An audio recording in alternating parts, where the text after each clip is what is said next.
Another day, another lot na naman tayo mga ma'am sir, but this time 5-door apartment unit. Dito lang yan sa may Bako, Santa Teresita, Quezon City. So ito ay napakalaking apartment at materyales puwertes din yung gamit dito.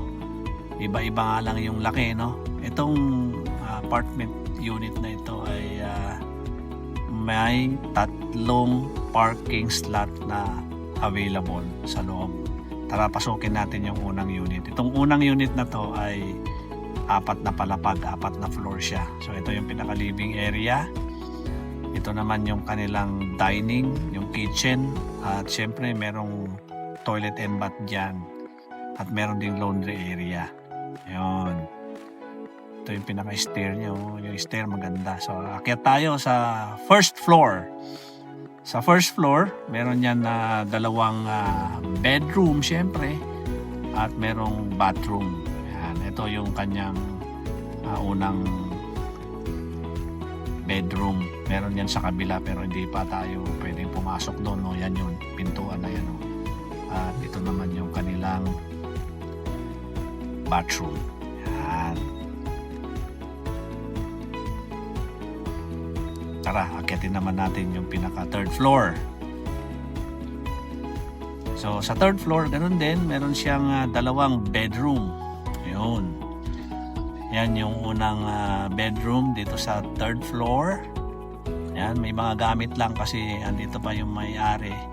Pero anytime, pagka nagustuhan mo to ay pwede na nilang lisanin yung kanilang bahay.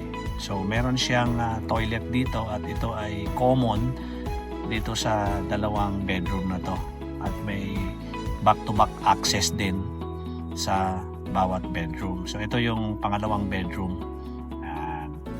Maraming gamit dito mga ma'am sir. At ito pwede natin i-negotiate kung may magustuhan ka. At lahat ng bedroom may mga built-in cabinet yan.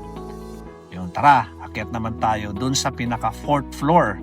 Sa 4th floor, siyempre, ganun din. Meron pa rin siyang 2 bedroom.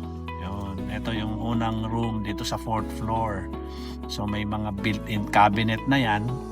O, di ba? Ang laki ng built-in cabinet, oh. Marami kang pwedeng gamit na ilagay.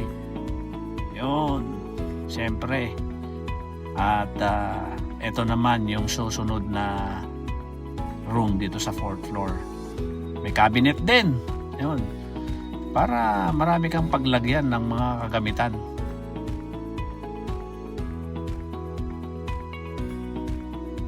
Yun, kita mo.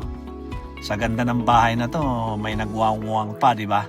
Yun. Tara, pasukin naman natin yung 2 unit pa. Ito, hindi na natin papasukin. Ito na lang pasukin natin kasi yan ay pareho lang naman. So, ito yung pinaka living room. Yan, pagpasok natin, ito yung living room. Duplicate lang ito, hindi na natin papasukin yung isa. So, yan yung pinaka dining room. May kitchen. At saka, syempre, may mga cabinet yan. At meron din, syempre, yung toilet. Yan. At meron siyang laundry area sa labas. Yun, tara, akyatin natin yung pinaka second floor. Yung second floor ay may 2 bedroom. Yan. Ito yung unang room sa second floor. Yan. So may mga built-in cabinet yan. Yan. Maraming built-in cabinet para pag marami kang gamit, marami kang paglalagyan. Yan. May CR. Yan. May CR sa room na ito. Yan. At ito yung pangalawang room dito sa second floor. So may mga built-in cabinet. Yan. Hindi mawawala ang mga built-in cabinet para meron kang paglagyan ng mga gamit, mga ma'am sir. Yun. Yan. Tara, akyatin natin yung third floor. Yan, dito naman tayo sa third floor. Yung unit na ito, ganun pa rin. Meron siyang 2 bedroom. Marami lang mga gamit, mga ma'am sir. Kaya kung mapapansin mo, puno ng gamit yan. Pero yung mga gamit na to, anytime pwedeng alisin yan pag nagkasundo na tayo. Yun, may mga cabinet pa rin yan. Yan.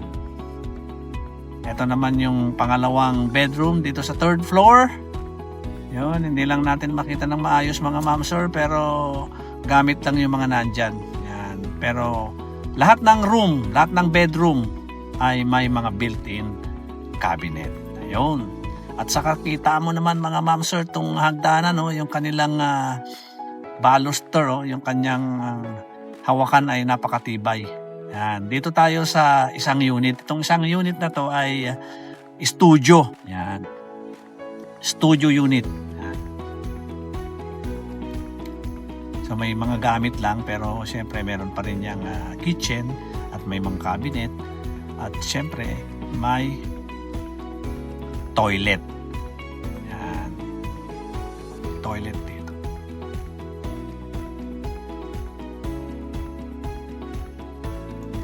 Akyat tayo ngayon sa pinakahuling unit. Siyempre dito yan sa pinaka second floor na may unit pa rin dito mga ma'am sir. Yan.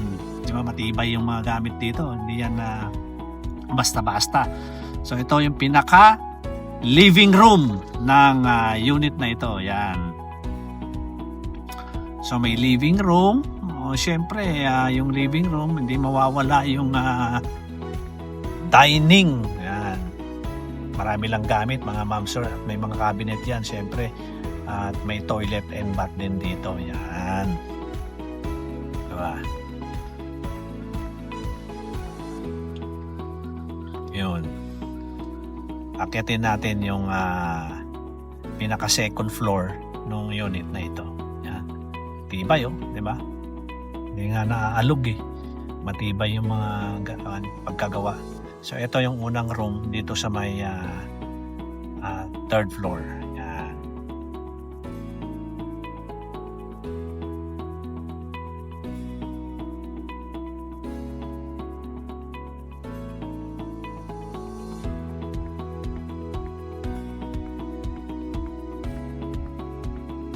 Ito yung pinakahuling bedroom. O, diba sir? Mga ma'am sir, meron pa rin mga built-in cabinet. Marami lang mga gamit dito mga ma'am sir. Pero itong mga ito pwede natin i-negotiate pag may nagustuhan ka dito, diba? At syempre, kung interested ka sa apartment na to, available yan dito sa TNC Properties.